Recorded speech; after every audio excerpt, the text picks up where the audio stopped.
Dominican media mission के दैनिक आहार में आपका स्वागत है। सबों को जय यीशु।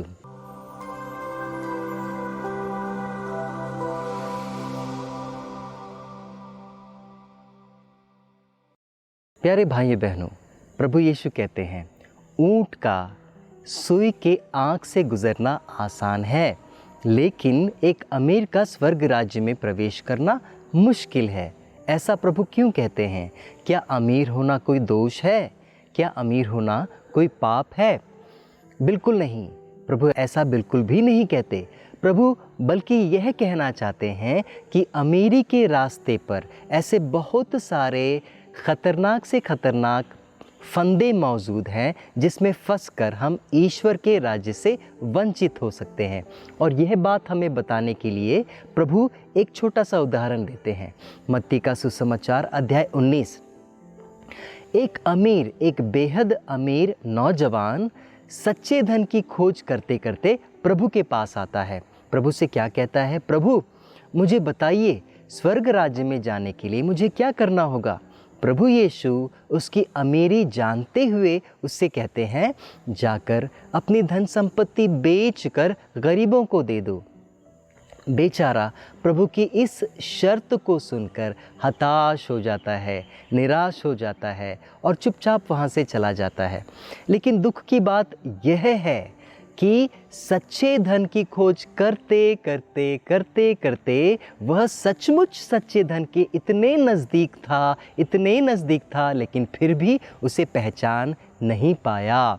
यदि उसे वह पहचान जाता तो उसी क्षण प्रभु उसे स्वर्ग राज्य में प्रवेश करने का अधिकार दे देते।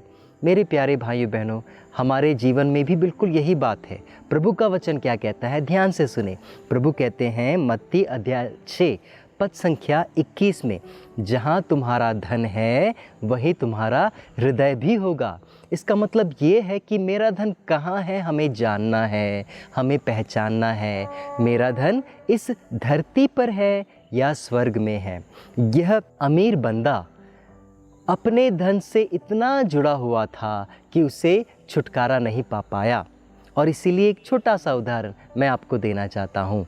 आपने निक वोलेंदा का नाम ज़रूर सुना होगा। निक वोलेंदा एक अमेरिकी कलाबाज है जिसने नियाग्रा फॉल्स अर्थात नियाग्रा के जलप्रपात के ऊपर में एक तार बांधकर उस पर चलने की कोशिश की थी।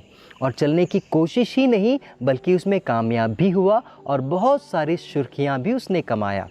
प्यारे भाइयों बहनों, क्या राज है उनके इस संतुलन का? क्या राज है? उनके शरीर में संतुलन कहाँ से आता है कि एक पतली सी तार में भी वो चल पड़ते हैं? कहाँ से आता है? छोटा सा राज मैं आपको बताना चाहता हूँ, और वो राज ये है कि वह राज उनकी आँखों में होता है।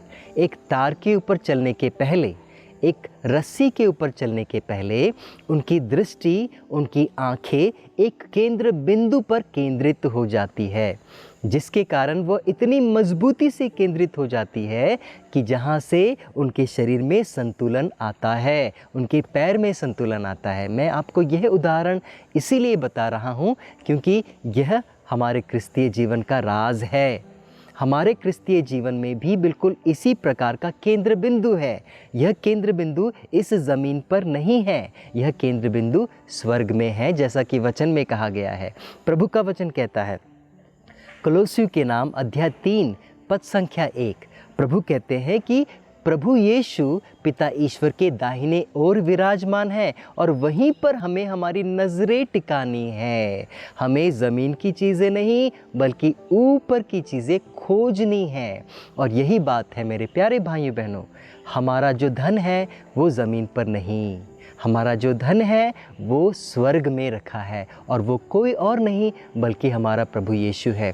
यदि सचमुच आप स्वर्ग राज्य में प्रवेश करना चाहते हैं तो उस प्रभु पर अपनी नज़रें केंद्रित करें, और उसी समय प्रभु आपको स्वर्ग राज्य के सदस्य बनने का अधिकार प्रदान करेगा। सबों को जय यीशु।